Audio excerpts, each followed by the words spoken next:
The knife was at her throat before she even saw the man holding it. Elena Voss froze in the narrow alley behind the healer's tent, her heart slamming against her ribs, her breath caught somewhere between her lungs and her mouth. The night air smelled of rain and crushed herbs, and somewhere beyond the canvas walls, she could hear the low murmur of the packlands, settling in for the evening. None of that mattered now. What mattered was the cold edge pressed against her skin, and the rough voice hissing in her ear. Give me the herbs. The healing stock. All of it. She should have been afraid only for herself, but her mind flew instantly to the children in the tent behind her, to old Grace, asleep on her cot, to the small satchel of medicine that could mean the difference between a fever breaking or a life ending. She forced her voice steady, though her pulse betrayed her. There is nothing here worth dying for. Let me go, and I will forget your face. The man laughed low, and the blade pressed harder. Elena's mind raced through every escape she had ever learned, every trick a healer picks up from years of tending, to men who fought too much and thought too little. She shifted her weight, ready to drive her elbow back into his ribs, when a shadow moved at the mouth of the alley. It was over before she understood what happened. A shape she barely registered, fast, precise, silent, collided with the man holding her. The knife clattered against stone. A grunt, a thud, and then silence, except for her own ragged breathing. Are you hurt? The voice that asked was deep, controlled, the kind of voice used to being obeyed. Elena turned, rubbing her throat, and found herself looking up into a face she recognized from every rumor whispered across the packlands, every portrait stitched into royal banners, every story told to children about the strength of their king. Alpha King Damien Ashgrove stood before her in the flickering torchlight, his black cloak still settling around his shoulders, his amber eyes sharp with an intensity that made her breath catch all over again, this time for a different reason entirely. She had heard he sometimes walked the outer packlands unannounced, testing the safety of his people with his own eyes, rather than trusting reports from his court. She had never believed she would be the one he found in danger. I am unharmed, she managed, though her voice shook more than she wanted it to. Thank you. He studied her for a long moment, as if trying to place her, though there was no reason a king would recognize a lowly healer from the outer villages. His gaze moved from the fading mark on her throat to her eyes, and something in his expression shifted, a flicker of concern that seemed almost too personal for a stranger. You should not be out here alone at night, he said. Not even a healer with steady hands is safe from every threat in this world. I was checking on a sick child 2 tents over, she replied, straightening her spine, refusing to let him see how badly her knees wanted to give out. Healers do not have the luxury of staying where it is safe. Something like respect crossed his face, quick and quiet, gone before she could be certain she had seen it at all. He crouched, retrieved the fallen knife, and examined the unconscious attacker with a cold, assessing look that told her exactly how the man would be dealt with once the king's guards arrived. What is your name? He asked, rising to his full height again. Elena Voss. You will attend the royal ball 3 nights from now, Elena Voss. It was not a request. She blinked, certain she had misheard him. My lord, I am a healer from the outer packlands. I have no place at a royal event. Every packhouse sends a representative once a year. It is tradition. He paused, something unreadable passing behind his eyes. This year, your pack will send you. Before she could argue, before she could even process the strange authority in his voice, he was gone, melting into the darkness as swiftly as he had appeared, leaving her alone with her racing heart and a decision that had never truly been hers to make. The following days passed in a blur of dread and disbelief. Elena tried 3 times to convince the pack elder, a stooped, kind-eyed man named Edwin, that there had been some mistake, that surely the king had not meant her specifically. Edwin only shook his head each time, his expression somewhere between amusement and pity. When the Alpha King gives a command, girl, it is not undone by argument, he told her the 3rd time, his voice gentle but final. Besides, it is an honor. Do you understand what it means for our small pack to be noticed by the crown? She did not want to be noticed.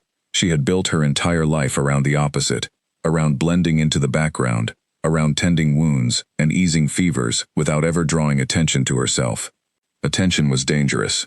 Attention invited questions, and questions were something Elena had spent years avoiding, ever since the night her family's pack had been destroyed, and she had been the only one left standing among the ashes. She had learned young that surviving meant staying small, staying quiet, staying unnoticed. A royal ball was the opposite of everything she had built her life to be. Grace, the elder healer, who had taken her in and trained her, found her that evening sitting outside the tent, staring at nothing, her hands twisting the hem of her sleeve. "You look like a woman walking to her own funeral," Grace said, easing herself down beside Elena with the careful movements of age. "I feel like one," Elena admitted. "I do not belong in a palace, Grace. I do not know how to curtsy properly. I do not own a gown fit for royalty. I do not know the first thing about court manners." "You know how to save lives with your bare hands," Grace said. "That is worth more than every gown in that palace combined. But if it eases your mind, I still have my sister's old dress. It is simple, but it will serve." She paused, studying Elena's face with the sharp attentiveness that had made her such a gifted healer over the decades. "Tell me truly, is it the ball that frightens you, or is it him?" Elena did not answer immediately.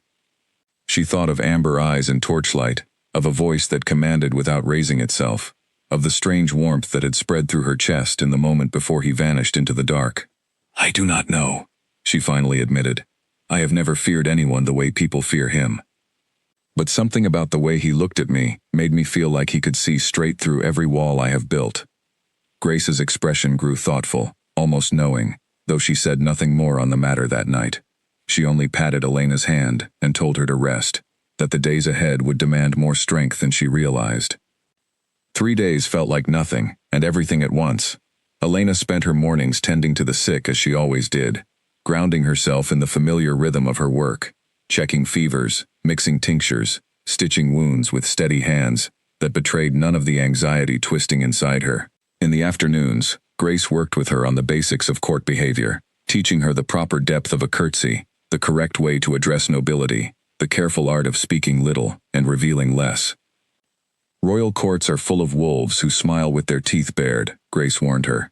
"Every kindness might hide a trap. Every question might be a test. Say little, watch much. And whatever you do, do not let anyone see that you are afraid." Elena absorbed every lesson with the same intensity she had once used to memorize the properties of healing herbs, understanding on some instinctive level that survival in that world would require a different kind of medicine, one meant for the mind and the nerves rather than the body. On the morning of the ball, a package arrived at the healer's tent, delivered by a silent royal courier, who refused to answer any of Elena's questions about its origin. Inside, wrapped in soft paper, was a gown the color of deep forest green, simple in its cut, but clearly expensive in its make, along with a note bearing no signature. "Wear this. The other guests will judge you by more than your medicine." Elena stared at the gown for a long time, her fingers tracing the fine fabric, torn between gratitude and unease. No one sent gifts without expecting something in return, and a king sending a gift to a healer he had met for mere minutes in a dark alley felt like the opening move in a game she did not yet understand the rules of. Grace, when she saw it, simply raised an eyebrow and said nothing, though the corner of her mouth twitched with something that looked suspiciously like satisfaction. By the time evening arrived, Elena stood in front of a small, cracked mirror in the healer's tent, hardly recognizing the reflection staring back at her. The green gown fit as though it had been made for her alone, and Grace had spent an hour carefully arranging her dark hair into something elegant, but not overdone.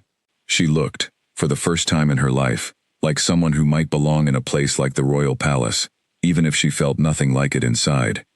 "You are ready," Grace said, adjusting a final strand of hair. "Remember everything I taught you. Stay near the walls, speak only when spoken to, and do not, under any circumstance, draw the attention of anyone important."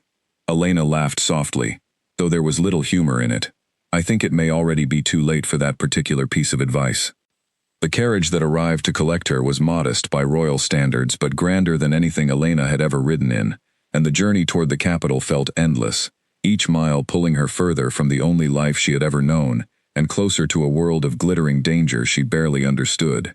She watched the outer packlands give way to fields, then to roads, then finally to the towering silhouette of the royal palace rising against the darkening sky, its windows blazing with golden light, its spires cutting sharp lines into the horizon.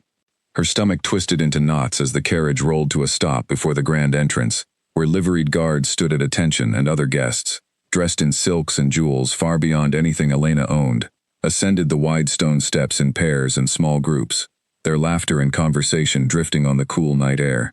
She stepped down from the carriage on legs that felt unsteady, gripping the small clutch Grace had lent her, as though it were the only solid thing left in her world. No one greeted her by name. No one seemed to notice her at all, as she made her way up the steps, slipping into the shadow of a marble column near the entrance, exactly as Grace had instructed. From there, she could observe the grand hall spreading out before her, a vast space of soaring ceilings and crystal chandeliers, of polished floors reflecting candlelight like still water, of nobility moving through the crowd with the practiced grace of people who had never once doubted their place in the world. Elena had healed broken bones and stitched torn flesh without flinching, had sat through nights of fevers and death without losing her composure, but nothing had prepared her for the particular terror of standing alone in a room full of people who could destroy her with a single well-placed word. She pressed herself further into the shadows, watching, waiting, hoping desperately that she could simply disappear into the background exactly as she had planned. Across the hall, seated upon a throne raised above the crowd on a dais of dark stone, Alpha King Damien Ashgrove watched the room, with the detached patience of a man, enduring an obligation rather than enjoying an event. Nobles approached him in a steady stream, each offering flattery, each hoping to catch his favor, and he responded to each with the same practiced courtesy that revealed nothing of what he actually thought. His advisor, a lean, sharp-eyed man named Lucian, leaned close to murmur something in his ear, but Damien's attention had already drifted, sweeping across the crowded hall with the restless focus of a predator searching for something specific among the noise. He was not entirely certain what he was looking for until his gaze landed on a figure near the far column, standing apart from the rest, dressed in green, watching the room with sharp, wary eyes rather than the eager, hungry expressions worn by everyone else. Something in his chest tightened, unexpected and unwelcome. Recognition flickering through him even from this distance. He remembered the alley 3 nights ago, the calm strength in her voice even with a blade at her throat, the way she had refused to show fear despite every reason to feel it. He remembered thinking, in that strange, fleeting moment, that he had never met anyone quite like her. He had told himself the invitation to the ball had been an act of protection, a way to ensure her safety was accounted for, nothing more. Watching her now, half hidden in shadow while the rest of the court paraded their finery before him, he began to suspect that explanation had been a lie he told himself. "Your Majesty," Lucian said again, his voice edged with the careful patience of a man used to being ignored. "The Duchess of Ravenholt wishes to renew her request for an audience regarding the northern trade routes." "Later," Damien said, his eyes never leaving the woman across the hall. Lucian followed his gaze, his brow furrowing slightly as he took in the unfamiliar figure standing apart from the crowd. "Who is that?" "A healer," Damien said simply, though something in his tone suggested the answer meant far more than the single word conveyed. "From the outer Packlands." "A healer," Lucian repeated slowly, understanding dawning behind his careful expression. "Your Majesty, if I may offer counsel." "You may not," Damien said, rising from his throne before Lucian could finish, his decision made, before he had fully realized he was making it. The crowd parted instinctively as he descended from the dais, whispers rippling through the hall like wind through tall grass, every eye tracking his movement with the same hungry curiosity that always followed him wherever he went. He ignored all of it, his focus narrowed entirely on the woman near the column, who had not yet noticed him approaching, still watching the room with the same guarded caution she had worn since the moment she arrived. She looked up only when he was nearly upon her, and Elena felt the entire hall seem to tilt sideways as amber eyes met hers across the small distance remaining between them. Every lesson Grace had taught her about staying invisible, about avoiding attention, about surviving unnoticed in a world of wolves, evaporated in an instant beneath the weight of his gaze. "Elena Voss," he said, his voice low enough that only she could hear it, though the entire court had already turned to watch. "I am glad you came." She curtsied, exactly as Grace had taught her, though her mind had gone entirely blank of every other lesson she had memorized. "Your Majesty, I did not expect..." To be noticed? A faint, almost imperceptible smile touched the corner of his mouth. I find that difficult to believe, given the impression you left on me 3 nights ago. Around them, the whispers grew louder, sharper, carrying questions that Elena could feel pressing against her skin like a physical weight. Who is she? Why would he approach her directly? What healer from the outer Packlands earns the attention of the king before an entire court of nobility? Elena did not have answers to any of those questions herself, and as Damien extended his hand toward her, not an invitation to dance, not yet, but simply in greeting, a gesture that meant nothing and everything depending on who was watching, she understood with sudden, dawning clarity that whatever this night held for her, there would be no returning to her old life of quiet invisibility once it ended. The knife in the alley had been the danger she expected. This, standing before the entire royal court with the Alpha King's eyes fixed on her as though she were the only person in the room, felt like a different kind of danger entirely. One she had no herbs, no tinctures, no healing knowledge to protect herself against. "Walk with me," Damien said, and though his tone remained gentle, Elena understood it was no more a request than the summons that had brought her here in the first place. She placed her hand in his, feeling the warmth of his palm against her fingers, and stepped forward, into a night that would change everything she had ever believed about her place in the world. The moment his fingers closed around hers, the noise of the hall seemed to fade into something distant and unimportant, as though the entire world had narrowed down to the small space between them. Elena was acutely aware of every eye in the room following their movement, of the whispers rising and falling like waves against a shore, but Damien walked with the unhurried confidence of a man who had never once cared what anyone thought of his choices, and slowly, she found herself borrowing some of that same steadiness. "You seem troubled," he said quietly, guiding her along the edge of the dance floor, away from the thickest crowds.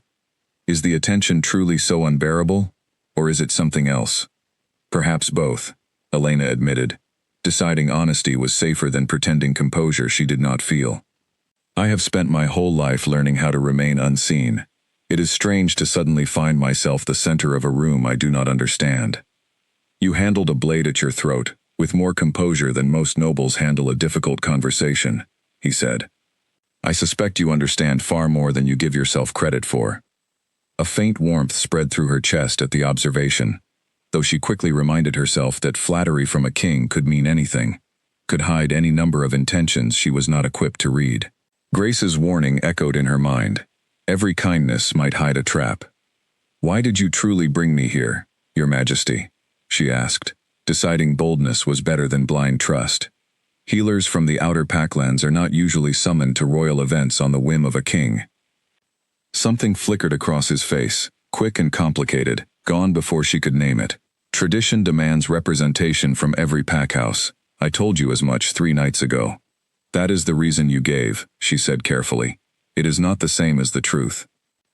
His steps slowed, and for a moment, he studied her with an intensity that made her wonder if she had overstepped some invisible line reserved for kings and their subjects.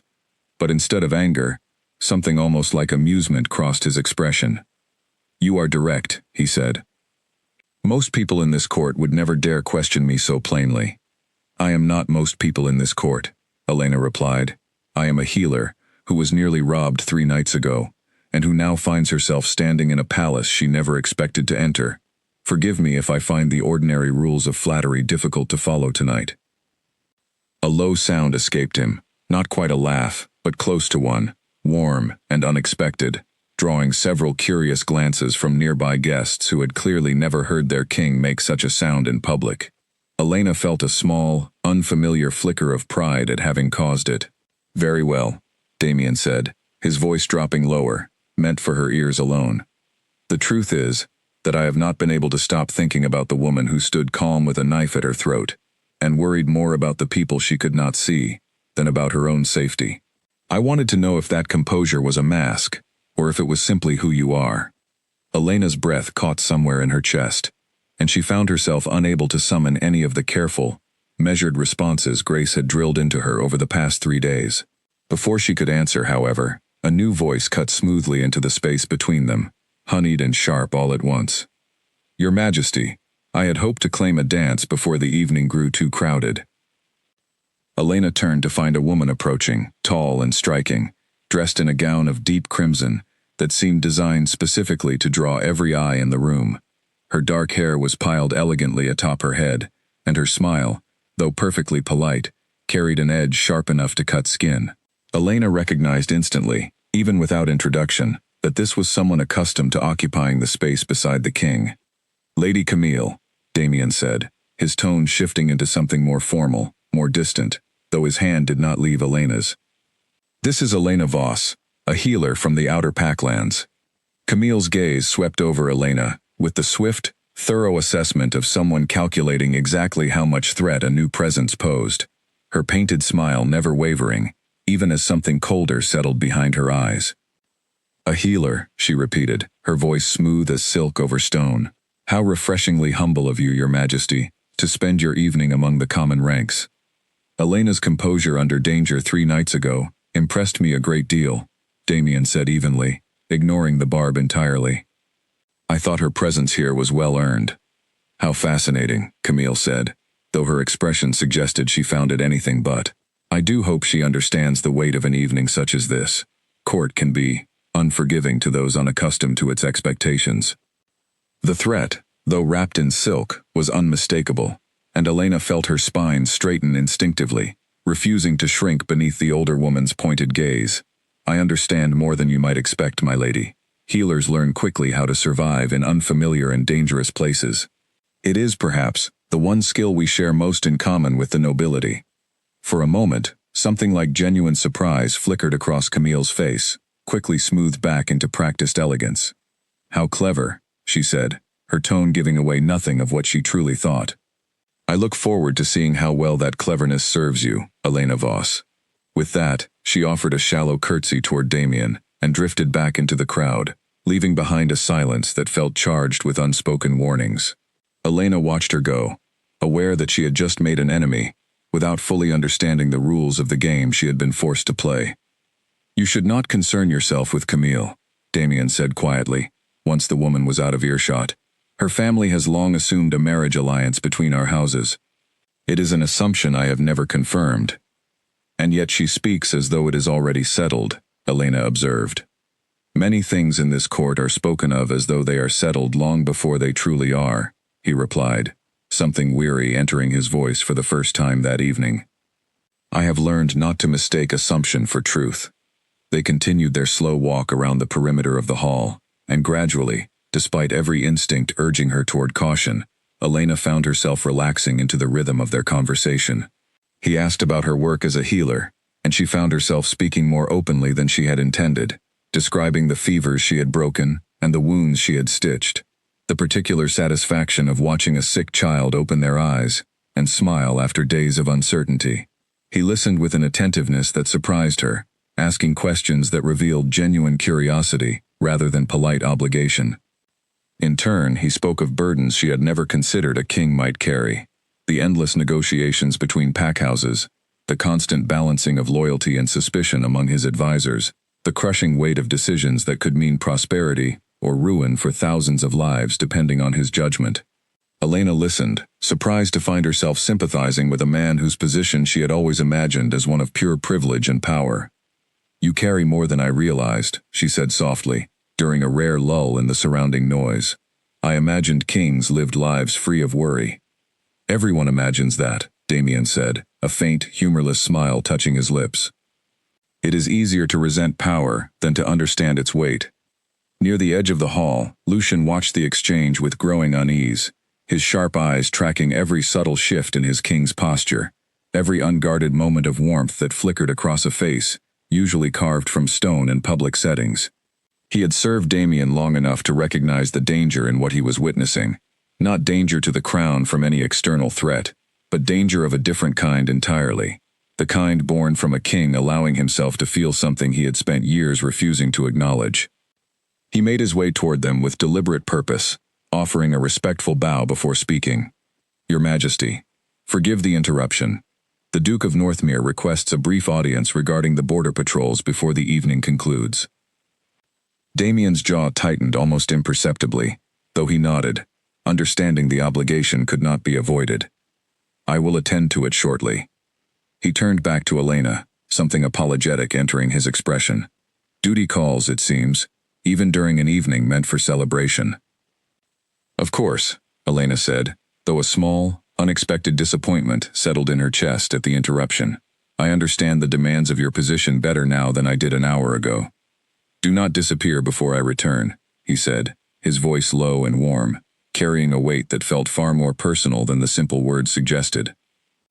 She watched him walk away with Lucian, his broad shoulders cutting through the crowd with the same easy authority he carried everywhere, and found herself standing alone once again, near the edge of the grand hall, though this time, the isolation felt entirely different than it had at the start of the evening.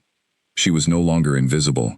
Every eye that had once slid past her now lingered, assessing, calculating, wondering exactly what a lowly healer had done to earn such open attention from the Alpha King himself. An older nobleman approached her within minutes, his smile too wide, his questions too pointed, clearly hoping to extract information he could carry back to whichever faction he served. Elena answered carefully, revealing nothing, exactly as Grace had trained her, though the effort of maintaining that careful distance left her more exhausted than an entire day of tending the sick ever had. Across the hall, Lucian guided Damien toward a quieter alcove, away from the immediate press of the crowd, his expression grave, in a way that suggested the border patrol discussion had been merely a convenient excuse. Your Majesty, I must speak plainly, Lucian said, once they were beyond easy earshot. The court has already begun speaking of nothing else. A healer from the outer Packlands, singled out before the entire nobility. Camille's family will not receive this news kindly, and neither will the other houses, who have spent years positioning their daughters for your favor. I am aware, Damien said simply, his gaze drifting back toward the spot where he had left Elena, even from this distance. Are you certain this is wise? You know nothing of her beyond a single encounter in an alley. I know that she stood calm, with a blade at her throat, and thought first of the safety of others, Damien said, his voice quiet but firm. I know that she speaks to me as though I am simply a man, not a crown to be flattered or feared, in a court full of people who want something from me. Lucian, that is rarer than you might imagine. Lucian studied his king for a long moment, recognizing the particular stubbornness in his expression that had, on rare occasions, led Damien toward decisions no advisor could sway him from. Just be careful, he said finally. Whatever this is, the court will not look upon it gently. And Camille's family has influence enough to make trouble, should they feel slighted. I have handled trouble before, Damien said, though something in his tone suggested he understood the particular difficulty of the trouble Lucian meant was unlike anything he had faced within the walls of his own palace. By the time Damien made his way back through the crowd, the musicians had begun assembling near the raised platform at the far end of the hall, a clear signal that the evening's formal dancing would soon begin. He found Elena still standing near the same column, though now surrounded by a small cluster of curious nobles, who dispersed the moment he approached, their eyes following him with poorly concealed speculation. You survived the wolves, he observed, a faint smile touching his lips, as the last of the nobles retreated.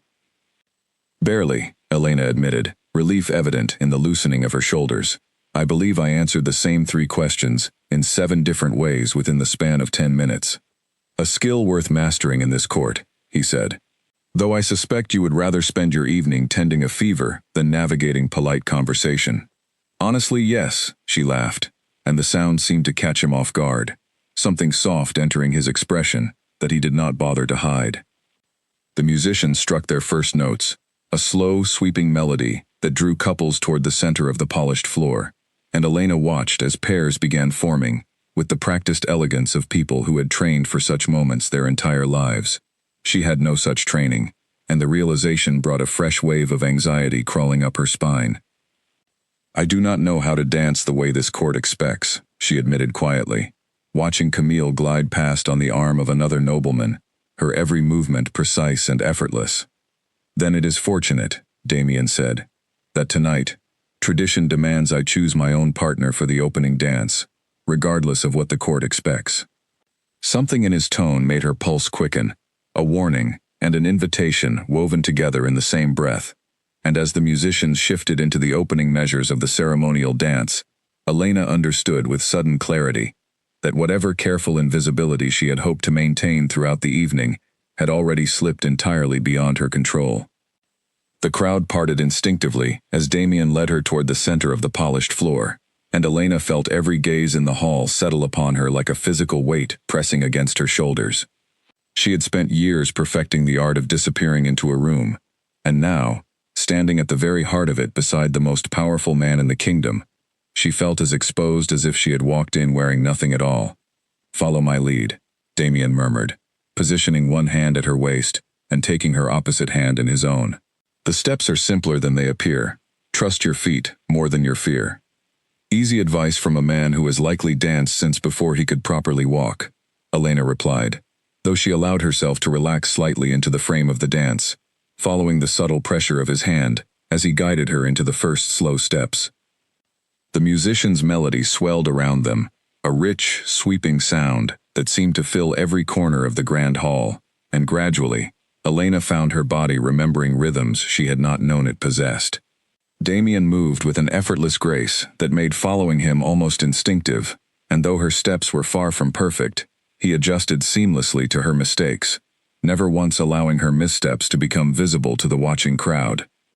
"You are a more forgiving partner than I expected," she said, glancing up at him as they turned slowly across the floor. "I have little patience for perfection, performed for its own sake," he replied. "I would rather dance with someone genuine and imperfect than someone flawless and hollow." Around the edges of the dance floor, the court watched with the sharp, hungry attention of people accustomed to reading meaning into every gesture, every glance, every subtle shift in posture between two people who held power over their lives.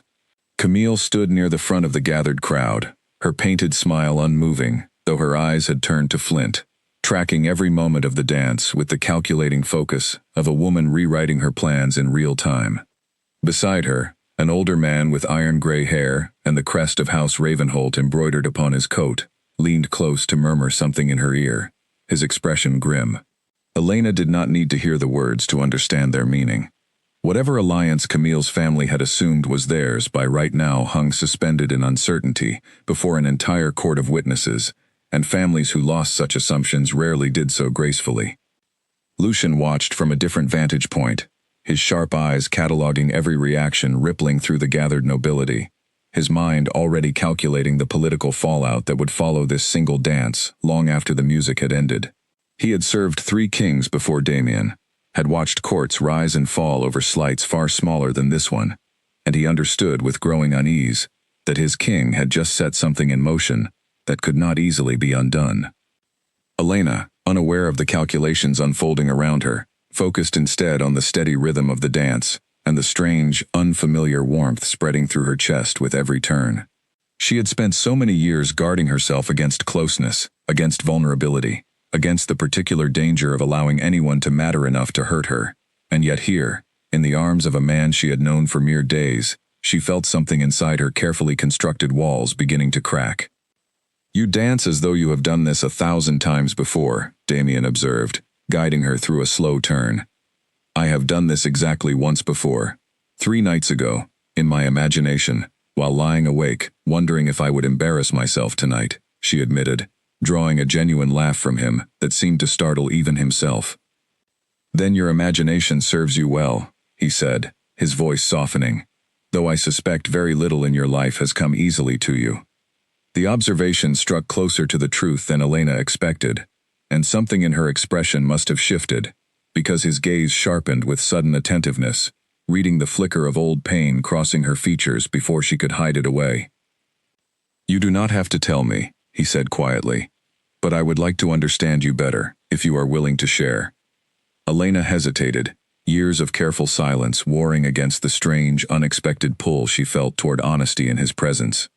"My pack was destroyed when I was young," she said finally, the words feeling foreign after so long unspoken. "Rival wolves, seeking territory. I was the only one who survived the attack. Grace found me wandering the forest 3 days later, half-starved and unable to speak. She raised me as her own and taught me everything I know about healing." Damien's expression darkened, something protective and fierce flickering behind his amber eyes, though his grip on her remained gentle. "I am sorry. No child should carry a burden such as that." It was a long time ago, Elena said, though the tightness in her voice betrayed how present the memory still felt. I learned to survive it. I learned that staying quiet, staying unnoticed, kept me safe from ever losing anything else that mattered. And yet here you are, Damien said softly, standing in the center of the most watched room in the kingdom, drawing more attention than anyone else within these walls. Yes, Elena said, meeting his eyes with a rueful, unsteady smile. I am beginning to think my careful plans have failed me entirely tonight. Something shifted in his expression as their eyes held, the dance slowing, without either of them fully intending it, the surrounding music and murmuring crowd fading into distant background noise. Elena felt, rather than understood, a strange pull settling low in her chest, an inexplicable sense of recognition that made no logical sense given how briefly they had known each other, and yet felt more real than anything she had experienced in years. Damien felt it too, she realized, watching the subtle tightening of his jaw, the way his amber eyes seemed to darken slightly, the faint tremor that ran through the hand resting at her waist. Wolves spoke of such things in old stories, a pull between souls that transcended reason, an instinct older than the packlands themselves, one that marked two people as bound together, regardless of what either of them had planned for their lives. Elena had always dismissed such stories as fanciful nonsense, told to comfort lonely hearts, and yet standing here, feeling the warmth radiating from him, feeling her own pulse synchronizing with the rhythm of his breathing, she began to wonder if perhaps the old stories carried more truth than she had ever allowed herself to believe.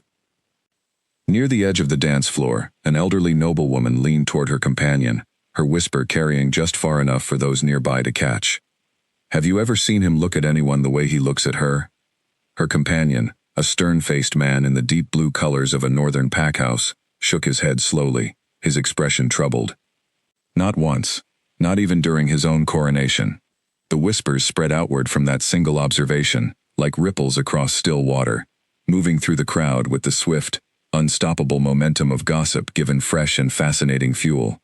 By the time the first dance drew toward its conclusion, nearly every guest within the grand hall had witnessed, in one form or another, the strange and undeniable current flowing between their king and the unknown healer from the outer packlands. Camille watched the final turns of the dance with her jaw clenched tight beneath her composed exterior, every instinct honed through years of court politics, screaming that the careful future she had spent so long constructing was crumbling before her eyes. When the music finally slowed toward its closing notes, she moved through the crowd with deliberate purpose, positioning herself near the edge of the floor, precisely where Damien and Elena would pass. A lovely performance, she said as they drew near, her voice pitched to carry, her smile sharp enough to cut. Though I confess, Your Majesty, I did not realize the opening dance had become an audition for royal favor rather than simple tradition. The words landed with precise, calculated cruelty, and Elena felt heat rush into her cheeks, aware of the renewed attention the comment drew from those standing close enough to hear. Damien's expression, however, remained utterly unmoved, his grip on Elena's hand tightening slightly in what she recognized, with some surprise, as a gesture of quiet reassurance rather than warning. Tradition, Lady Camille, has never once required my partner's suitability to be judged by anyone but myself, he said, his voice carrying an edge of steel beneath its calm surface. I would advise against mistaking observation for invitation to comment. Camille's smile did not waver, though something colder flickered behind her eyes at the rebuke, delivered so plainly before witnesses who would carry word of it throughout every corner of the palace by morning. Of course, Your Majesty, she said, her curtsy shallow, her tone carrying an undertone that promised this conversation was far from finished. Forgive my curiosity. I simply hope whatever you have found here proves worth whatever it may cost you. She withdrew before Damien could respond, disappearing into the crowd with the swift, purposeful stride of a woman already calculating her next move, leaving behind a tension that lingered in the air long after her departure. I apologize for that, Damien said quietly, guiding Elena away from the dance floor, toward a quieter corner, near a bank of tall windows overlooking the palace gardens. Camille's family has spent years assuming an alliance that was never truly mine to promise. I fear tonight has forced a reckoning none of us were prepared for. She sees me as a threat, Elena said, watching the retreating figure of the crimson-gowned woman with a growing unease she could not quite name. I am not certain that is a safe position to occupy in a place like this. No, Damien admitted, something grave entering his expression. It is not, but I would rather you stand beside me as a genuine threat to false assumptions than disappear back into obscurity, as though tonight never happened. The words settled over Elena with a weight she was not entirely prepared for, equal parts thrilling and terrifying. And as the music shifted once more into a new melody, and the crowd resumed its swirling motion around them, she found herself wondering, for the first time since receiving that unexpected summons 3 nights ago, whether the danger waiting for her within these palace walls might prove far greater than any knife in a darkened alley ever could. By the time the moon had climbed high above the palace spires, the story of the king's dance had already begun its journey far beyond the walls of the grand hall. Servants carried whispered fragments of it into the kitchens, where cooks and maids traded the details over simmering pots and folded linens. Guards stationed at the palace gates murmured it to their replacements at the changing of the watch, and somewhere in a private chamber overlooking the eastern gardens, Lord Ravenholt paced before a crackling fireplace, while his daughter sat rigid in a high-backed chair, her crimson gown pooling around her like a wound. "An outer Packlands healer," he said, his voice low and furious, though carefully controlled, the way a man speaks when he does not wish servants beyond the door to overhear. "Camille, you assured me this alliance was as good as settled. Years of careful positioning, and he dances with a woman who cannot even claim a proper family name." "I assured you nothing was ever officially settled, father," Camille replied, though the sharpness in her own voice suggested the evening had wounded her pride as much as it had threatened the family's ambitions. "The king has always guarded his intentions carefully. Tonight simply confirmed what I suspected for some time. He does not intend to be led by tradition or expectation." "Then we shall have to remind him of the value tradition provides," Lord Ravenholt said, stopping his pacing to fix his daughter with a calculating stare. "A king without proper alliances is a king vulnerable to the ambitions of rival packhouses. Surely his advisors understand this, even if his heart does not."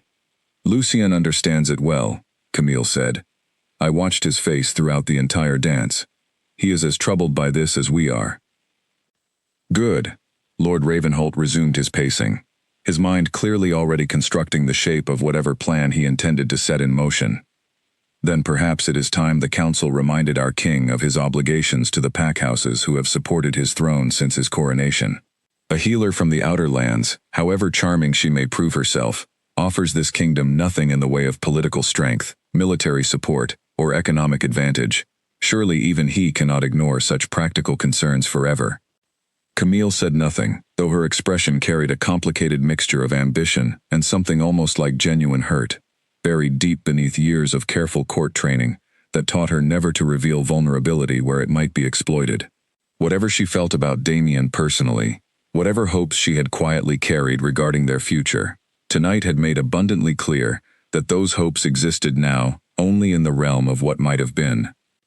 Elsewhere in the palace, in a small chamber tucked away from the grandeur of the main halls, Lucien sat across a narrow table from 2 other members of the king's council, their expressions equally troubled in the low candlelight. Elder Brennan, a stout man with decades of service to the crown, drummed his fingers against the wooden tabletop in a slow, agitated rhythm. "This complicates matters considerably," Brennan said. "The northern packhouses have grown restless these past months, questioning whether the crown values their loyalty as much as it once did. An alliance with House Ravenholt would have gone a long way toward reassuring them of the king's commitment to tradition and stability. Instead, he chooses a healer with no lineage, no political weight, no claim to anything beyond her own personal merit. Perhaps merit should count for something," Lucien said, though even he could hear the doubt lacing his own words. "I have known the king for many years. I have never once seen him look at anyone the way he looked at her tonight." "Feelings are a luxury kings rarely have the freedom to indulge," said the 3rd council member, a sharp-featured woman named Isadora who oversaw the kingdom's treasury and trade relations. "I do not doubt the sincerity of whatever he feels. I doubt only whether sincerity alone can withstand the pressures that will come from every direction once word of tonight spreads beyond these walls." "Then what would you have us do?" Lucien asked, frustration bleeding into his careful, measured tone. "Forbid our king from choosing his own heart's direction? He is not a puppet to be maneuvered by the ambitions of packhouses, who see marriage only as a tool for advantage. No, Isadora said quietly. But he is a king, Lucian, and kings rarely have the luxury of choices that belong to them alone. Whatever this healer means to him, I fear she will soon discover that surviving the court's judgment requires more strength than surviving whatever danger found her in that alley. The conversation lapsed into uneasy silence, each council member privately wrestling with the same unspoken fear, that whatever had begun on the dance floor that evening had set in motion consequences none of them could fully predict or control. Far from the palace, in the quiet healer's tent, at the edge of the outer packlands, Grace sat awake, long past midnight, a single candle burning low beside her as she waited for news that had not yet arrived. She had sent Elena into that grand world with careful instructions and a borrowed gown, never truly believing the girl she had raised would return anything other than exhausted and relieved to escape back into obscurity. But something in the quiet of the night, some instinct honed through decades of reading the subtle signs the world offered to those willing to pay attention, told her that tonight had unfolded very differently than either of them had expected. A young healer's apprentice named Owen slipped into the tent shortly after midnight, breathless from having run the distance from the village square, where a traveling merchant had arrived bearing fresh gossip from the capital. "Grace," he said, his voice carrying the particular urgency of someone bursting with news too large to contain. "You will not believe what they are saying in the capital. The king danced with Elena. Not simply danced. The whole court is saying he could not take his eyes off her the entire evening." Grace's expression did not shift with surprise, though something knowing settled behind her tired eyes. "Is that so?" she said quietly, more to herself than to Owen. "They say Lady Camille of House Ravenholt was humiliated before the entire nobility," Owen continued, clearly delighted by the drama of it all, despite having no personal stake in the outcome, "and that the king himself rebuked her in front of witnesses when she tried to comment on it. Elena will not be pleased to learn her private evening has already become the talk of every tavern between here and the capital," Grace said, though a faint, knowing smile touched the corner of her mouth. "But I suspect this was always destined to happen, one way or another."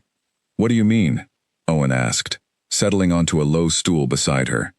Grace was quiet for a long moment, staring into the flickering candle flame, as though searching for the right words among old memories she rarely spoke of aloud.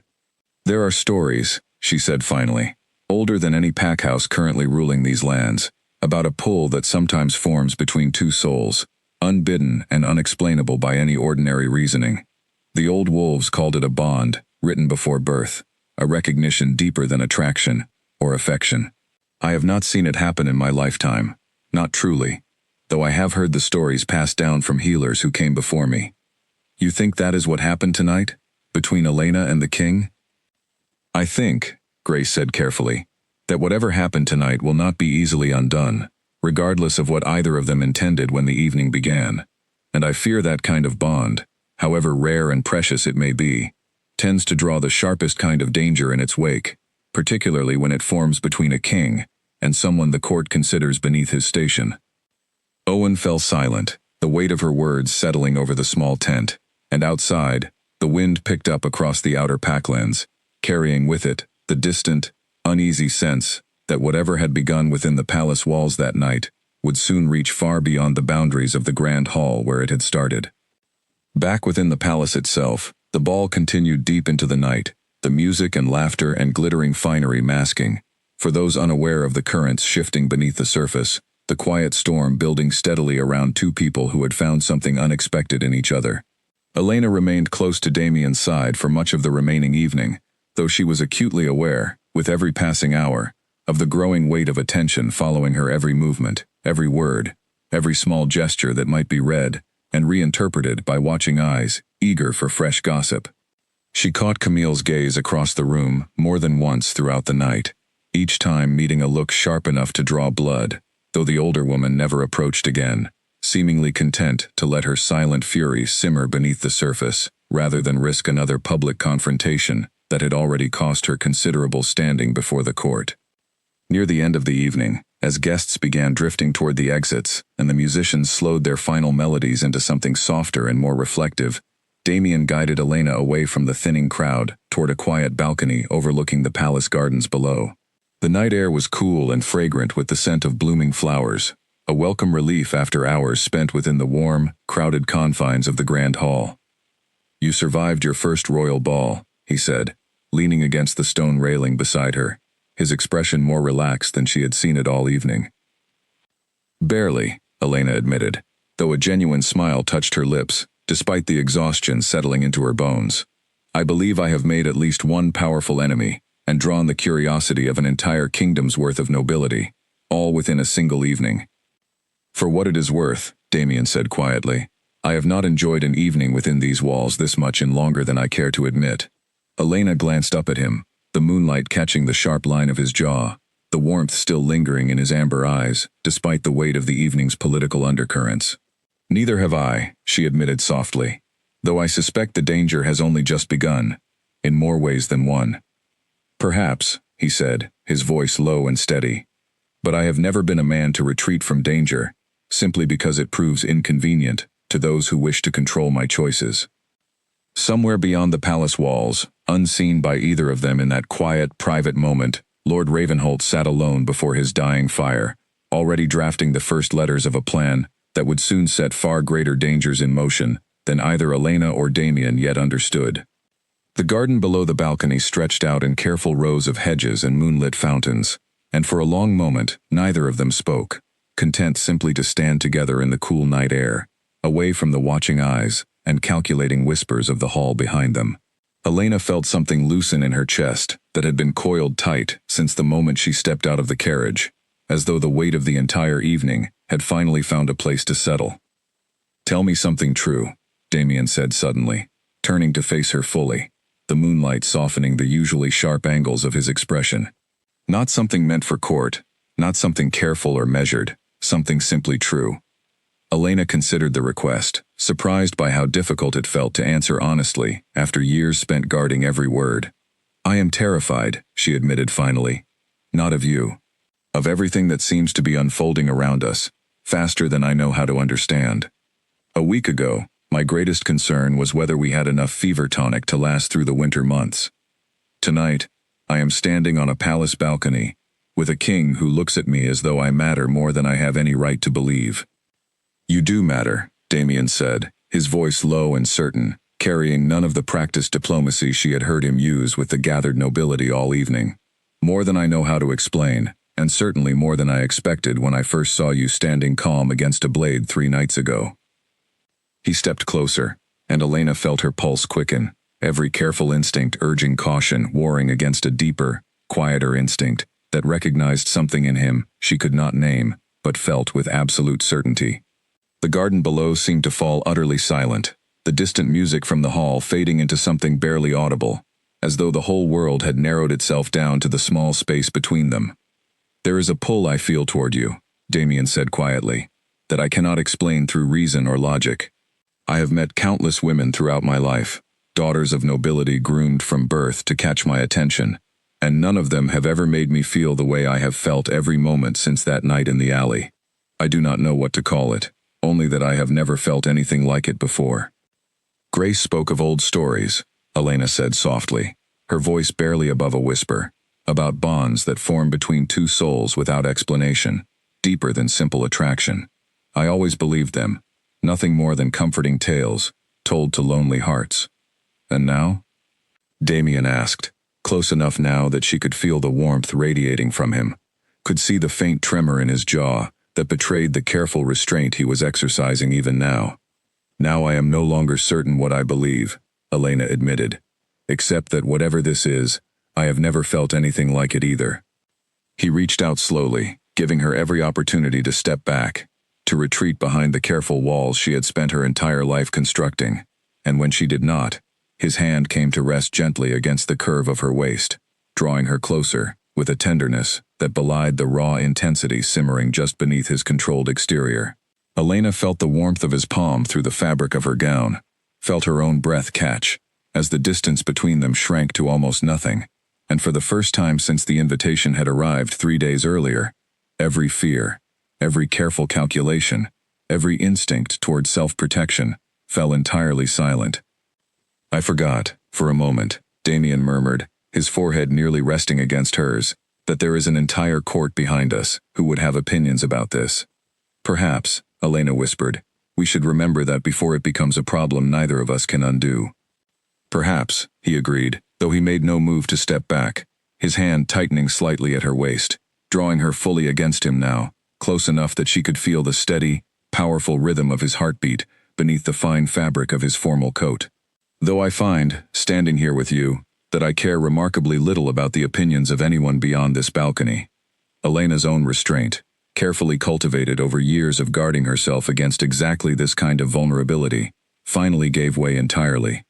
She allowed herself, for one suspended moment, to simply feel the warmth of his presence, the strange, undeniable pull drawing her toward him, the low, barely audible rumble that seemed to vibrate through his chest, something instinctive and wolfish beneath the careful composure of the king.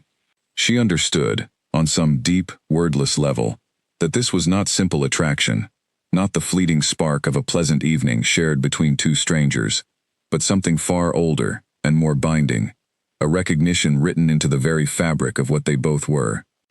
Neither of them noticed, in that suspended, private moment, the tall windows lining the ballroom directly behind them, nor the handful of guests still lingering near those windows, drawn by curiosity toward the same balcony where their king had disappeared with the mysterious healer from the outer Packlands. Neither of them noticed Lord Ravenholt, standing rigid near the edge of the hall, his expression darkening with each passing second as he watched the silhouette of his king draw the unknown woman closer against the backdrop of moonlight and garden shadows. Neither of them noticed the sharp intake of breath among the gathered witnesses, nor the swift, urgent whispers already beginning to spread through the remaining crowd, like fire through dry grass. Damien's hand rose slowly to cup Elena's cheek, his thumb tracing a gentle line along her jaw, and she found herself leaning into the touch without conscious decision, every careful thought dissolving beneath the overwhelming pull of the moment. His amber eyes searched her face, with an intensity that felt almost reverent, as though he were memorizing every detail, every small imperfection, every flicker of vulnerability she had spent so long hiding from the world.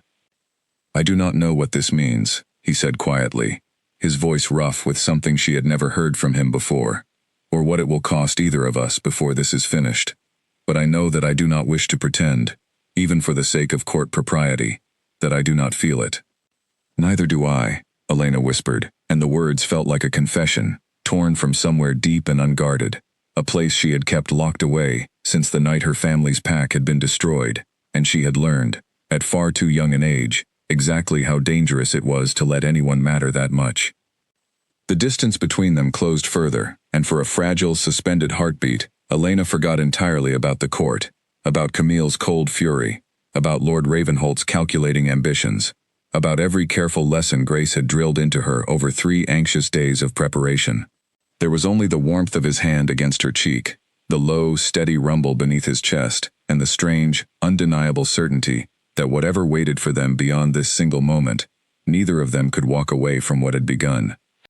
A sharp gasp from somewhere near the ballroom windows finally broke through the private world they had built around themselves, and Elena's eyes flew open, awareness rushing back in a sudden, cold wave. She pulled back slightly, though Damien's hand remained gentle at her waist, and turned to find a cluster of nobles gathered near the tall windows, their expressions ranging from scandalized delight to open, calculating suspicion. Damien, she breathed, using his name for the first time without title, the intimacy of it startling them both. They have seen us. He followed her gaze toward the windows, and for the briefest moment, something like genuine alarm flickered across his composed features before settling into a careful, deliberate calm. It seems, he said quietly, that I forgot myself rather thoroughly this evening. The entire court will know by morning, Elena said, her earlier warmth giving way to a cold, creeping dread as the reality of what had just unfolded settled fully into place. Everything Grace warned me about, everything I feared coming here tonight, it has all happened within the space of a single conversation. Elena? Damien's voice carried a firmness that drew her attention back to him fully, his amber eyes steady, despite the chaos he could surely sense building behind them. Whatever comes from this, whatever the court decides to make of what they witnessed tonight, I do not regret a single moment of it. I will not pretend otherwise, not to protect their comfort, not even to protect you from whatever consequences follow. That is easy for you to say, Elena said, though there was no true anger in her voice, only a rising fear she could not fully suppress. You are the king. I am a healer from the outer Packlands with no family name, no political standing, nothing to protect me from whatever the court decides I deserve for daring to catch your attention. You have my protection, he said firmly, for whatever that is worth in this particular storm. Before Elena could respond, the doors leading from the ballroom onto the balcony swung open, and Lucian appeared, his expression carefully neutral, though his eyes carried an unmistakable warning as they moved between Damien and Elena. Behind him, through the open doorway, Elena could see the ballroom had grown noticeably quieter, the earlier music and chatter replaced by a charged, expectant hush. Your Majesty, Lucian said carefully, perhaps it would be wise to return to the hall before speculation grows beyond what even you can manage to contain. Damien's jaw tightened, clearly understanding the delicate diplomacy required to salvage what remained of the evening, though his hand lingered a moment longer at Elena's waist, before finally releasing her. Of course, he said, though his eyes remained on Elena as he spoke, silently promising that whatever conversation had begun between them was far from finished. They returned to the ballroom together, and Elena felt the weight of every eye in the room settle upon her the moment she crossed the threshold, the earlier curiosity of the evening now sharpened into something far more pointed and dangerous. Camille stood near the front of the gathered crowd, her expression carved from ice, while beside her, Lord Ravenholt's face had settled into an expression of cold, calculating fury that promised consequences far beyond a simple sharp word exchanged on a crowded dance floor. Elena felt Grace's warnings echo through her mind, with sudden, urgent clarity. Every kindness might hide a trap. She had believed, foolishly perhaps, that the danger of the evening lay in navigating unfamiliar court customs, in avoiding careless missteps that might embarrass her, before nobility she did not understand. She realized now, standing beneath the weight of 100 watching eyes, that the true danger had never been about missteps or manners at all. It was about the simple, undeniable fact that she had become, in the span of a single evening, something the most powerful families in the kingdom, now viewed as a genuine threat to everything they had spent years working to secure. And as the musicians began a final, hesitant melody to smooth over the sudden tension gripping the hall, Elena understood with growing dread that whatever storm was building around her had only just begun to gather its full and terrible strength. The final notes of the evening's music faded into an uncomfortable silence broken only by the shuffle of slippers against polished marble, as guests began their formal farewells, though the usual pleasant chatter that typically accompanied such departures had been replaced by something far more brittle and watchful. Elena stood near the edge of the hall, acutely aware of the careful distance nobles now maintained from her, as though her presence had suddenly become something contagious, something to be observed from a safe remove rather than approached directly. Camille made her way toward the king's side with deliberate, unhurried steps, her composure fully restored, though the ice in her eyes had not thawed in the slightest since the moment she had witnessed the scene on the balcony. "A memorable evening, Your Majesty," she said, her voice pitched precisely loud enough to carry to the small cluster of nobles still lingering nearby. "I do hope you have considered how such a memorable display will be received by the packhouses whose loyalty you depend upon." "I have considered a great many things tonight, Lady Camille," Damien replied evenly, though there was steel beneath the calm surface of his voice. "Among them, the realization that I have spent far too long allowing others to dictate what I should and should not consider acceptable within my own life." A ripple of surprise moved through the small gathering at the directness of his response, and Camille's composure flickered, just briefly, before smoothing back into place. "Of course," she said, her curtsy shallow and precise. "I only hope, for the sake of the kingdom's stability, that your heart's inclinations align with wisdom rather than mere feeling." She withdrew without waiting for a response, and Elena watched her go, aware that whatever fragile peace had existed between them earlier in the evening had now been replaced entirely by open, unmasked hostility. Lord Ravenholt followed his daughter toward the exit, though not before casting one final, calculating glance toward Elena, a look that carried none of the polite disdain of earlier, and all of the cold, deliberate assessment of a man already planning his next move. Lucian approached quietly once the immediate crowd had thinned, his expression carefully controlled, though the tension in his shoulders betrayed the weight of what he clearly wished to say in private. "Your Majesty, might I have a word before the healer departs?" Damien nodded, though he kept one hand resting lightly against the small of Elena's back. A silent, deliberate statement that he had no intention of hiding whatever understanding had passed between them. Speak plainly, Lucian. Elena has earned the right to hear whatever concerns you carry. Lucian hesitated only a moment before continuing, his gaze moving between the two of them with obvious unease. The council will convene at first light. I do not need to tell either of you what will be discussed. House Ravenholt has considerable influence among the Western packhouses, and Lord Ravenholt does not strike me as a man inclined to accept a public embarrassment gracefully. There will be pressure, Your Majesty, from every direction, and I fear it will not be gentle. I expected as much, Damien said, his jaw set with the same stubborn resolve Elena had glimpsed earlier, when he had dismissed Camille's pointed remarks. Let them convene. Let them argue. I will not be moved by threats disguised as counsel. It is not only threats to consider, Lucian said carefully, his eyes flicking toward Elena, with something that might have been genuine concern, rather than mere political calculation. Lord Ravenholt is not a man who limits his ambitions to council chambers and diplomatic pressure.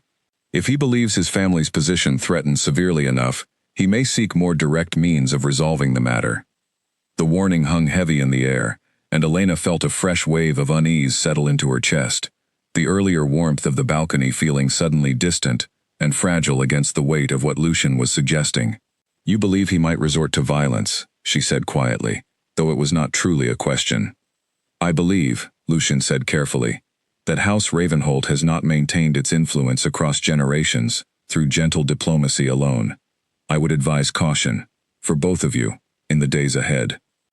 Damien's expression darkened, protective instinct flaring visibly beneath his controlled exterior. Elena will have guards posted at the Outer Packlands healing tent, starting tonight, he said firmly. I will not leave her exposed to whatever schemes Ravenholt intends to set in motion.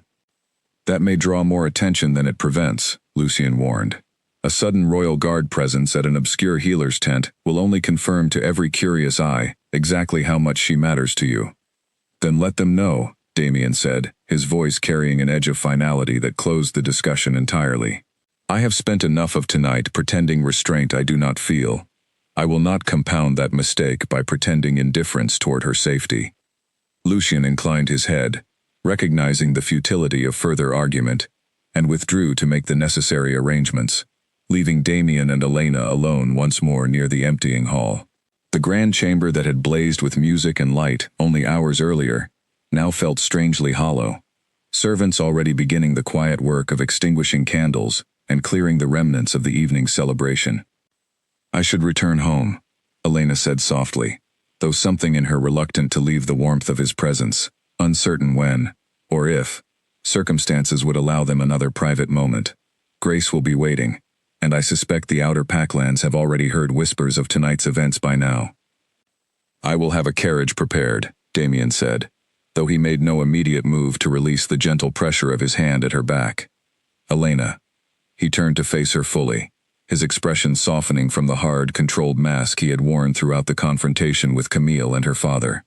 Whatever comes from tonight, whatever pressure the council brings against me in the morning, I need you to understand something clearly. I do not regret the choice I made on that balcony. I will not be pressured into pretending it was a mistake. I believe you, Elena said, though the words carried a weight of fear she could not fully suppress. I am simply afraid of what it might cost. Not for you. You have a throne, guards, the full protection of your crown. I have a small healer's tent, and an elder woman, who has already given up so much to keep me safe once before. You will not face whatever comes alone, Damien said firmly, his hand rising to cradle her cheek once more, gentler this time, without the desperate intensity of the balcony, but no less certain in its conviction. I promise you that.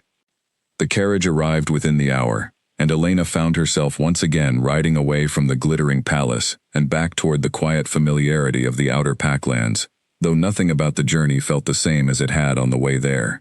She watched the palace lights fade into the distance through the small carriage window, her mind replaying every moment of the evening, the fear, the dancing, the balcony, the cold fury in Camille's eyes, the deliberate menace in Lord Ravenholt's final glance.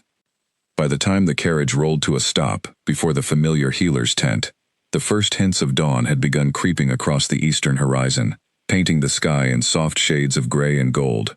Grace stood waiting outside, wrapped in a worn shawl against the early morning chill, her expression a careful mixture of relief and deep, unspoken concern. "You are safe," Grace said, pulling Elena into a fierce embrace the moment she stepped down from the carriage. "The stories reaching us tonight have grown wilder with every telling. I feared the worst by the third version I heard." "I am safe," Elena confirmed, though her voice carried an exhaustion that went far beyond the physical toll of a long, sleepless night. "Though I fear the stories reaching you were not entirely exaggeration." Grace studied her for a long moment, taking in the careful arrangement of her hair now coming loose, the faint shadows beneath her eyes, the particular weight settling across her shoulders that Grace recognized immediately as the burden of having crossed some invisible threshold from which there was no returning. "Come inside," she said gently. "Tell me everything, and we will decide together what must be done to keep you safe." As they made their way into the small, familiar warmth of the healing tent, neither of them noticed the two royal guards taking up quiet positions in the shadows beyond the tree line, nor the distant figure watching from a concealed vantage point further still, a man dispatched hours earlier from House Ravenholt, with instructions to observe, to report, and to wait patiently for whatever opportunity might present itself in the days ahead. The council chamber sat cold and formal beneath the gray light of early morning, its long stone table surrounded by the assembled elders and representatives of the kingdom's most powerful packhouses, each of them settling into their seats with the particular grimness of people prepared for conflict. Damien entered last, taking his place at the head of the table, with the unhurried authority of a man who had faced far worse than a room full of disapproving faces. Lord Ravenholt spoke first, rising from his seat with the deliberate ceremony of a man who had rehearsed his words carefully through the sleepless hours of the night.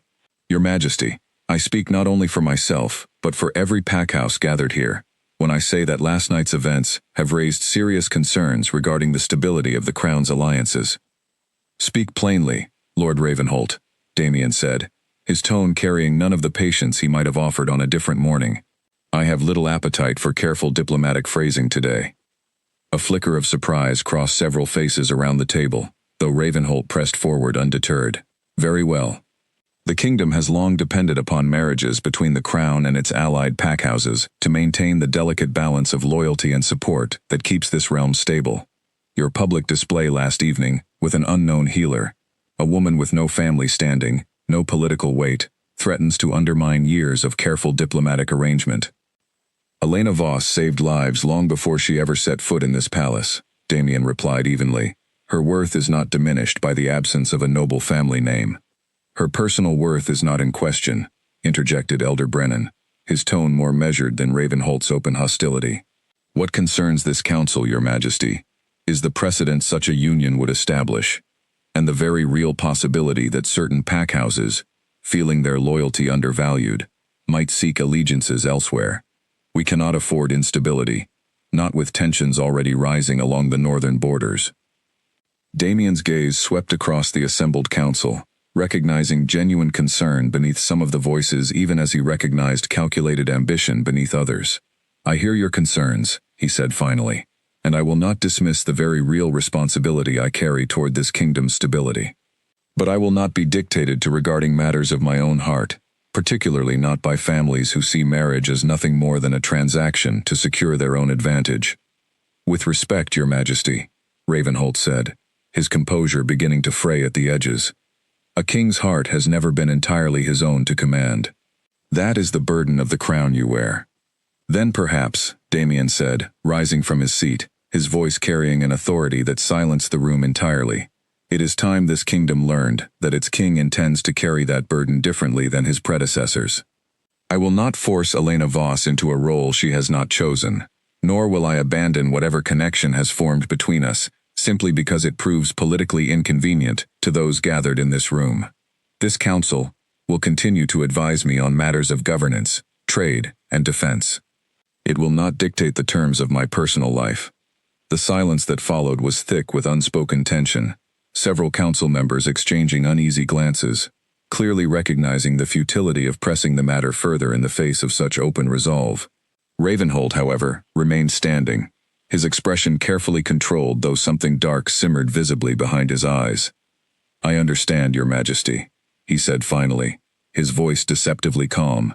Though I hope, for the sake of this kingdom's stability, that your conviction proves stronger than whatever obstacles may arise in the days ahead. The veiled threat hung in the air long after Ravenholt resumed his seat, and though the council meeting continued for another hour, moving through matters of trade agreements and border patrols with the careful formality expected of such proceedings, Damien found his attention repeatedly drawn back to the memory of Ravenholt's parting words, an unease settling low in his chest that he could not fully shake. Meanwhile, far from the palace's formal chambers, Elena had returned to her ordinary work at the healing tent, though ordinary felt like an increasingly distant concept given the strange, watchful attention now following her through every corner of the outer packlands. Villagers who had once greeted her with simple, familiar warmth now regarded her with a mixture of curiosity and wary distance, uncertain how to treat someone who had, within the space of a single evening, become entangled with the highest power in the kingdom. They look at me as though I have grown a second head, Elena said to Grace, as she prepared a poultice for an elderly farmer's injured shoulder, her voice carrying more weariness than genuine complaint. They look at you as though you have become something unfamiliar, Grace corrected gently. People fear what they do not understand, and a healer suddenly connected to the crown falls well outside anything they have ever had reason to understand before. Elena said nothing, focusing instead on the careful work of her hands, though the words settled uncomfortably close to fears she had not yet allowed herself to fully examine. She had spent her entire life carefully avoiding exactly this kind of visibility, and now, regardless of her own wishes, she had become the center of attention for an entire kingdom's worth of speculation and judgment. The 2 royal guards Damien had promised remained stationed discreetly near the tree line, beyond the healing tent, their presence a source of both comfort and unease among the villagers, who understood well enough what such protection implied, without anyone needing to explain it directly. Elena had grown almost accustomed to their quiet, watchful presence by the second day, though she remained unaware of the third figure who had been observing from a greater distance since the night of the ball, patient and methodical in a way that suggested considerably more menace than simple curiosity. That evening, as the sun began sinking low behind the distant hills, Elena made her way toward the edge of the village to gather herbs from a small clearing known for its particular abundance of healing plants, a task she had performed countless times, without a second thought for her own safety. Grace had offered to accompany her, but Elena had insisted on going alone, needing a few quiet moments away from the watchful eyes that seemed to follow her everywhere now, even within the familiar walls of her own healing tent. The clearing sat nestled within a shallow valley, bordered by dense trees, quiet and peaceful in the fading golden light, and Elena moved through the familiar rows of herbs with practiced efficiency, her mind still turning over the events of the past 2 days, the strange, dizzying shift from anonymous healer to whatever new and precarious position she now occupied within the kingdom's attention. She had just finished gathering a bundle of feverfew when the unmistakable snap of a branch behind her sent every instinct in her body snapping instantly alert. She turned, scanning the darkening tree line, with the sharp, practiced awareness of someone who had grown up learning to read danger in the smallest details, and found nothing immediately visible among the shadows gathering between the trees. Still, the hair along her arms rose with unmistakable warning. The same instinct that had once saved her from a rival pack's attack years earlier, now screaming that she was not, in fact, alone in this clearing. "Show yourself," she called out, her voice steadier than the racing pulse hammering beneath her ribs. "The king's guards patrol this area. You would be wise to leave before they find you." Silence answered her, heavy and deliberate, and Elena took a slow step backward toward the path leading back to the village, her hand tightening around the small healing satchel at her hip, the closest thing to a weapon she carried. A second branch snapped, closer this time, and a shape detached itself from the shadows between 2 towering oaks. A man dressed in dark, nondescript clothing, his face obscured beneath a low hood, his posture carrying the deliberate, coiled tension of someone who had not come simply to observe. "Lord Ravenholt sends his regards," the man said, his voice low and cold, and before Elena could turn to run, before she could call out for the guards she prayed were still close enough to hear, he lunged forward through the gathering darkness, closing the distance between them with terrifying speed. Elena's training took over before conscious thought could catch up, her body reacting on pure instinct as she twisted sideways, narrowly avoiding the man's outstretched hand as he lunged. She swung the heavy satchel at his head with all the strength she could gather, the solid weight of glass vials and dried herbs connecting hard against his temple, drawing a sharp grunt of pain as he staggered sideways. "Guards!" she screamed, her voice tearing through the quiet evening air, praying the sound would carry far enough to reach the two men Damien had stationed near the tree line. "Someone help me!" The hooded man recovered quickly, shaking off the blow with a low growl that carried something distinctly inhuman beneath its anger, and Elena realized with a fresh surge of terror that she was not facing an ordinary attacker, but a wolf shifted just enough to enhance his speed and strength while retaining human form. He lunged again, faster this time, and Elena barely managed to dodge, feeling the fabric of her sleeve tear as his fingers grazed past her arm. She turned to run, her legs pumping hard against the uneven ground of the clearing, weaving between the trees in a desperate bid to put distance between herself and her pursuer. But she could hear him gaining behind her, his breathing ragged with barely controlled fury at having been struck. Her foot caught against an exposed root, and she stumbled hard, pain lancing through her ankle as she hit the ground, the impact knocking the breath from her lungs.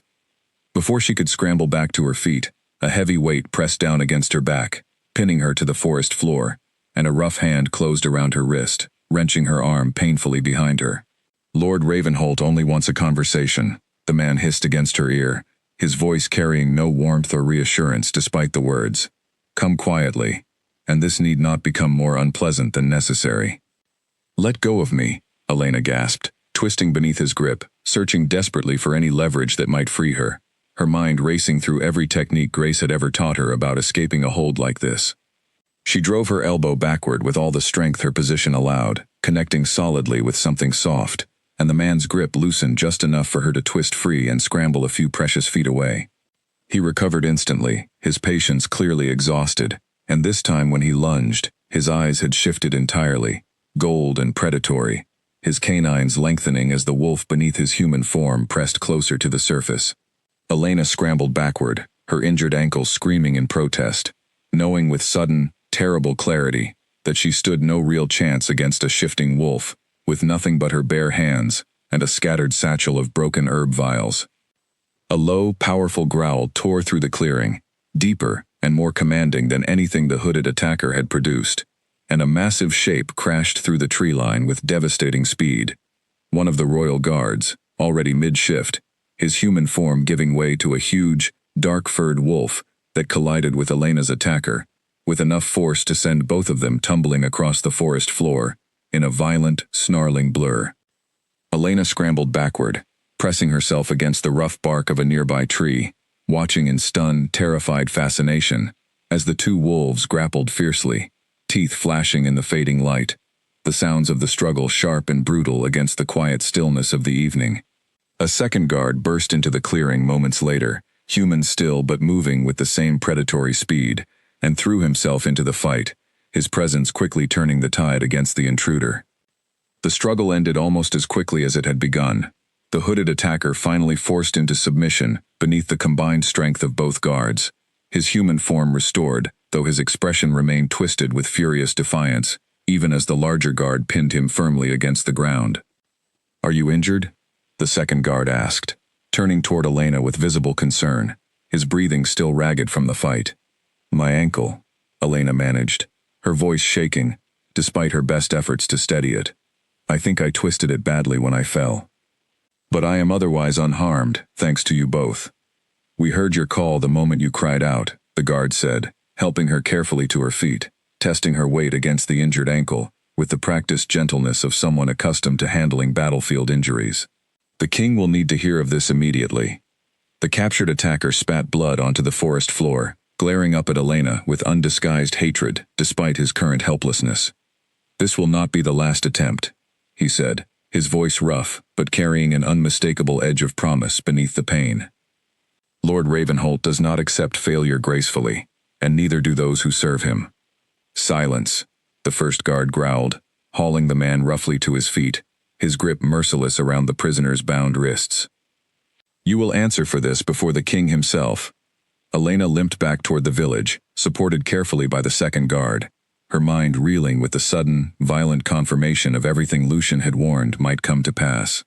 She had understood, in some abstract way, that danger might follow the events of the ball, but understanding the concept and living through the visceral, terrifying reality of an actual attack were two entirely different experiences, and her hands trembled uncontrollably as the adrenaline of the encounter began finally to fade. Grace met them at the edge of the village, her face draining of color the moment she took in Elena's torn sleeve, the dirt smeared across her cheek, the careful way she favored her injured ankle. "What happened?" she demanded, already reaching for her healing supplies before Elena had even fully explained. "An attack," the guard supporting Elena said grimly. "Sent by Lord Ravenholt, if the attacker's own words are to be believed. We arrived in time, but only barely." Grace's expression hardened into something Elena had rarely seen from the normally calm, measured healer, a fierce protectiveness that reminded Elena suddenly of the woman who had found her, half-starved and alone, in the aftermath of her family's destruction so many years ago. "This cannot continue," Grace said firmly. "Whatever bond has formed between you and the king, Elena, it has placed a target upon your back that this village cannot adequately protect against." "I know," Elena admitted, wincing as Grace carefully examined her swollen ankle. "I do not know what to do about it, though. I cannot simply pretend the last few days never happened, and I do not believe, even if I wished to, that Lord Ravenholt's ambitions would allow me to disappear quietly back into obscurity now." A messenger arrived within the hour, dispatched at the guard's urgent request, carrying word of the attack toward the palace with all possible speed, and Elena spent the remainder of the evening icing her injured ankle, while Grace fussed over her with barely controlled anxiety. Both of them fully aware that whatever fragile peace had existed before the royal ball had now been shattered entirely, replaced by the harsh, undeniable reality that Elena's connection to the king had made her a target for forces far more dangerous than she had ever imagined confronting in her quiet life as a healer. By the time night fully settled over the outer Packlands, word of the attack had already begun spreading through the village, with the same rapid momentum that had once carried news of the ball, and Elena understood, with a growing sense of dread, that whatever choice she made in the coming days would ripple outward far beyond her own small, quiet corner of the kingdom. The messenger reached the palace shortly before midnight, and Damien was already on his feet before the man finished delivering his breathless report, every trace of the careful, controlled composure he wore during council meetings stripped away entirely, replaced by a raw, furious urgency that sent servants scrambling out of his path as he strode through the palace corridors. "Prepare my horse," he ordered, his voice carrying a hard edge that left no room for argument or delay. "Now." Lucian intercepted him near the stables, his own expression grim with the same news that had clearly already reached him through separate channels. "Your Majesty, we do not yet know the full extent of the danger. Riding out alone in the dark could be exactly the kind of opportunity Ravenholt's people are hoping for." "Then send guards with me, but I will not sit within these walls while Elena faces danger because of her connection to me," Damien said, swinging up onto his horse with a speed that betrayed the depth of fear driving him despite his outward fury. "Every moment we delay is a moment Ravenholt's people might use against her." Lucian recognized the futility of further argument, and instead barked orders to the assembled stable guards, a dozen mounted riders quickly forming around their king as the party thundered out through the palace gates and into the dark countryside beyond, the pounding of hooves against packed earth, the only sound accompanying the tense, silent urgency of their ride. Meanwhile, in the outer Packlands, Lord Ravenholt had received word of his captured man's failure through a separate messenger, his fury at the setback quickly giving way to cold, desperate calculation. He understood well enough that a captured attacker, once questioned properly by the Crown's interrogators, would eventually reveal the connection to House Ravenholt, and such a revelation would mean absolute ruin for his family's standing and influence. "We cannot allow him to speak," Ravenholt said to the small group of loyal men gathered in his private study, his voice tight, with barely restrained panic beneath its usual composed authority. "And we cannot allow the healer to survive long enough to become a permanent fixture at the king's side. This ends tonight, one way or another. The king will suspect us immediately if further harm comes to her," one of his men warned, though the objection carried more caution than genuine reluctance. "The king already suspects us," Ravenholt snapped. Suspicion without proof changes nothing. Take her quietly, remove her from the outer Packlands entirely, and by the time anyone thinks to search beyond the borders, this entire matter will have resolved itself far more permanently than any council debate ever could. Within the hour, a larger, more organized group of Ravenholt's men made their way toward the outer Packlands under cover of darkness, moving with the disciplined coordination of soldiers rather than the desperate, solitary determination of the earlier failed attacker. Their orders were clear, and their numbers considerable. 6 armed men prepared to overwhelm whatever resistance the 2 royal guards stationed at the healing tent might offer. Elena, still nursing her injured ankle within the tent, had finally begun drifting into an uneasy, exhausted sleep when Grace's sharp, urgent whisper jolted her fully awake. "Elena, someone approaches. Many someones, moving too quietly for honest travelers." Elena's heart lurched into her throat as she struggled upright, pain lancing through her swollen ankle as she reached instinctively for the small dagger Grace kept hidden beneath a loose floorboard for emergencies, exactly such as this. Outside the tent, she could hear the low, tense voices of the 2 royal guards calling out a challenge into the darkness, quickly answered by the unmistakable clash of steel against steel as the confrontation exploded into violence. "We need to move," Grace said urgently, already pulling Elena toward the rear opening of the tent, away from the fighting erupting near the front entrance. "There is a path through the eastern trees that leads toward the river. If we can reach it." The rear canvas flap tore open before Grace could finish, revealing 2 of Ravenholt's men, who had circled around during the initial confrontation, their expressions cold and businesslike despite the chaos unfolding elsewhere in the small camp. Grace moved instantly, placing herself between the intruders and Elena with a fierce, protective determination that belied her age, but one of the men shoved her roughly aside, sending her crashing into a shelf of carefully organized healing supplies. "Grace!" Elena screamed, lunging toward her fallen mentor, but a rough hand seized her arm before she could reach her, wrenching her backward with brutal efficiency. "Lord Ravenholt sends his final regards," the man holding her said coldly, dragging her toward the torn tent flap despite her desperate thrashing resistance. Elena drove the small dagger she still clutched into his forearm with all the strength she could gather, and he grunted in pain but did not release her, his grip tightening instead until she cried out. Outside, the sounds of fighting had grown more chaotic, and through the gap in the tent, Elena caught a fractured glimpse of one of the royal guards falling beneath the combined assault of 3 attackers, the second guard fighting desperately against overwhelming odds. Her stomach twisted with horror and fear, understanding, with sudden terrible clarity, that the men who had come tonight intended nothing less than her complete removal from this world, one way or another. Just as her captor dragged her fully clear of the tent, a sound cut through the chaos that made every man in the small clearing freeze, a deep, furious howl, unmistakably wolf, carrying a rage and authority that seemed to shake the very air around them. Moments later, Damien tore into the clearing at the head of his mounted guards, already shifting mid-stride into his wolf form, a massive, powerful creature, whose dark fur seemed to absorb what little moonlight filtered through the trees, his amber eyes blazing with a fury Elena had never witnessed from him before. He struck the man holding her with devastating force, tearing him away from her with a violence that spoke of pure, unrestrained protective rage, and within moments, the tide of the fight shifted entirely as the royal guards, reinforced by Damien's arrival, overwhelmed Ravenholt's remaining men with brutal efficiency. Elena stumbled backward, watching the chaos with wide, terrified eyes, her ankles screaming in protest as she tried to put distance between herself and the fighting. The last of Ravenholt's men fell within minutes, either subdued or fleeing into the darkness of the surrounding forest, and Damien shifted back into his human form the moment the immediate threat had cleared, crossing the clearing toward Elena with long, urgent strides, his expression a mixture of raw fear and fierce relief. "Elena." He reached her in seconds, his hands framing her face as he searched her for injuries with an intensity that made her chest ache. "Are you hurt? Tell me you are not hurt." "I am all right," she managed, though her voice shook badly, adrenaline and terror still coursing through her veins. "Grace, they hurt Grace."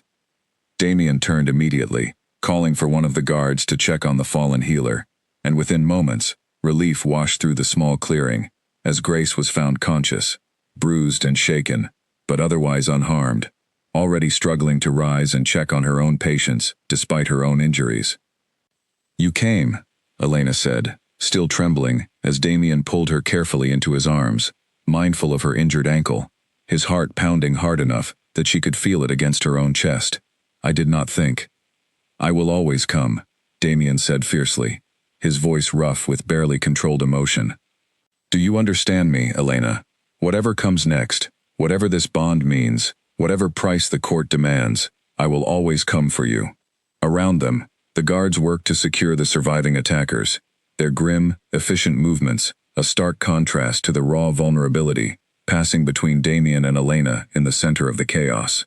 One of the captured men, recognizing the futility of continued resistance, began speaking rapidly, desperate to secure leniency by confirming exactly what Elena had already suspected, that every order, every plan, every violent act committed against her over the past 2 days traced back directly to Lord Ravenholt's calculated ambition. "He will not escape justice for this," Damien said, his voice hard as stone, even as his hands remained gentle against Elena's trembling shoulders. "I swear to you, whatever it costs politically, whatever alliances it damages, he will answer for what he has done tonight." Elena, exhausted and shaking in the aftermath of violence she had never imagined facing when she woke that morning, found herself believing him completely, understanding with sudden, overwhelming clarity that whatever fear had driven her toward a life of careful invisibility, that path no longer existed for her. Whatever came next, for better or for terrible worse, her life was now inextricably bound to the man holding her steady in the wreckage of the small healing camp, and there would be no returning to the quiet anonymity she had once mistaken for safety. Dawn broke over the outer packlands with a soft, golden light that felt almost cruelly gentle against the wreckage of the night before, the torn healing tent and trampled clearing standing as stark evidence of the violence that had unfolded within its boundaries only hours earlier. Elena sat wrapped in a warm blanket near a small fire the guards had built, her injured ankle carefully bound by Grace's practiced hands, watching as the last of the captured attackers were secured for transport back to the palace. "You should rest," Grace said gently, settling beside her with a cup of warm tea pressed into her hands. "The night has demanded more of you than any healer's duty ever should." "I do not think rest will come easily," Elena admitted, though she accepted the tea gratefully, its warmth a small comfort against the lingering chill of fear still coiled in her chest. "I keep seeing his face, the man who tried to take me. I keep thinking of how close it came to ending very differently." "But it did not," Grace said firmly, covering Elena's hand with her own weathered fingers. "You survived, Elena, as you always have, and this time, you did not survive alone." Elena's gaze drifted across the clearing to where Damien stood in low, urgent conversation with Lucian, who had arrived shortly after dawn with a fresh contingent of guards and the grave, purposeful energy of a man determined to see justice properly served. Even from this distance, she could see the exhaustion carved into Damien's features, the restless energy of a man who had spent the entire remaining night ensuring every possible threat had been neutralized before allowing himself even a moment's rest. He crossed the clearing toward her once his conversation with Lucian concluded, kneeling beside her with a tenderness that seemed entirely at odds with the fierce, protective fury he had unleashed only hours earlier. "How is your ankle?" "Healing, thanks to Grace's care," Elena said, managing a small, tired smile, "though I suspect I will need to rely on her expertise, rather than my own for a few more days yet." "I have already given orders," Damien said, his voice carrying a quiet firmness that left no room for negotiation. "You and Grace will both be moved to the palace, under full guard protection, effective immediately. I will not risk another night like this one, not while Ravenholt's full network of loyalists remains unaccounted for." Elena might have argued, might have protested the upheaval of leaving the only home she had known since childhood, but the memory of rough hands dragging her toward the tree line, of Grace crumpling beneath a stranger's violence, silenced any objection before it could fully form. 3 days later, the great hall that had once hosted the glittering royal ball now stood transformed into a formal chamber of justice. The assembled court gathered in tense, watchful silence, as Lord Ravenholt stood before the king's throne, stripped of his usual composed authority, his expression a mixture of defiance and barely concealed desperation. The captured attackers had spoken at length under formal questioning, their testimonies corroborating each other with damning consistency, painting a clear and undeniable picture of a coordinated conspiracy, directed entirely by House Ravenholt's ambition. "You stand accused," Damien said, his voice carrying through the silent hall with the full weight of royal authority, "of conspiring against the safety of a citizen, under the crown's explicit protection, of orchestrating violence against healers who serve this kingdom faithfully, and of attempting to undermine the stability of this throne, through fear and coercion, rather than honest counsel." "Your Majesty," Ravenholt began, though the usual smooth confidence of his voice had grown noticeably thin, "I acted only out of concern for this kingdom's stability. Surely you understand." "I understand a great deal," Damien interrupted, his tone sharp enough to silence any further protest. "I understand that concern for stability does not require sending armed men to drag an innocent woman from her home in the dead of night. I understand that genuine counsel does not require violence to make its case. You had every opportunity to voice your objections through proper channels, Lord Ravenholt, and instead you chose fear, chose violence, chose to endanger the very stability you claim to have valued above all else." The hall remained utterly silent as Damien rose from his throne, his presence commanding absolute attention, even among a court accustomed to displays of royal authority. "House Ravenholt's lands and titles are hereby stripped, effective immediately. Your holdings will be redistributed among packhouses who have demonstrated genuine loyalty to this crown through honest service rather than manipulation and threat. You will face formal exile from these lands, never to return, under penalty of far harsher justice than banishment." Camille, standing near the front of the gathered nobility, watched her father's downfall with an expression Elena could not fully read from across the hall. Something caught between horror and a strange, resigned acceptance, as though some part of her had always understood her father's ambitions might eventually lead to exactly this kind of ruin. When Ravenholt was finally led from the hall under guard, his shoulders bowed with the weight of his complete and total downfall, Camille remained standing alone amid the watching crowd, and for the briefest moment, her eyes met Elena's across the distance. There was no apology in that look, no soft acknowledgement of wrongdoing, but there was something Elena recognized nonetheless, a grudging, complicated respect, born from watching someone survive exactly the kind of ruthless political storm Camille herself had been raised to navigate her entire life. Neither woman spoke, but something unspoken passed between them in that shared glance, an understanding that whatever rivalry had existed between them now belonged entirely to the past.